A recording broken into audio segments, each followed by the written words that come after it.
Legally कागदपत्र लागतात ना, शाळेचा दाखला किंवा काहीतरी प्रूफ लागतं ना. लागतं. आज कंपनीचं डॉक्युमेंट काढण्यासाठी कंपनीकडे काहीतरी लिगली लागणार का नाही लागणार? दुसरी गोष्ट, आपली कंपनी भारतातली आहे, अमेझॉन ही मधून आहे, युएसए मध्ये बाहेरच्या देशातलं आहे. पण बघितलं तर बाहेरच्या देशातलं ना.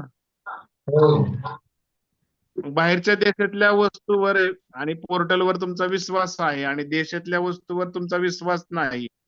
तर आज विश्वास आपल्याला जर निर्माण करायचा असेल तर आपलं पॅन कार्ड काढण्यासाठी गव्हर्नमेंट का काढतं पॅन कार्ड? तर तुमचा टॅक्स कट होऊन जावा किंवा तुमचा टॅक्स कट झालेला त्या गव्हर्नमेंटला मिळावा, बरोबर ना? मग आपल्या कंपनीचं स्वतःच्या नावाचं डॉक्युमेंट आहे, इथं आधार कार्ड आहे, पॅन कार्ड आहे, लिगली लायसन आहे, सर्व काय आहे. दिसतात का तुम्हाला? हो दिसतंय.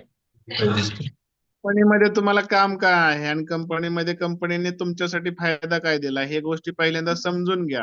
कारण मार्केटमध्ये तुम्हाला दोन गोष्टींचं माहिती आहे की आपल्याला व्यवसाय करत असताना फक्त बंद झालेल्या कंपन्या माहित आहेत, चालू झालेल्या काय माहित नाहीत. कारण अशा कंपन्या भरपूर येऊन गेलेल्या आहेत, बरोबर ना?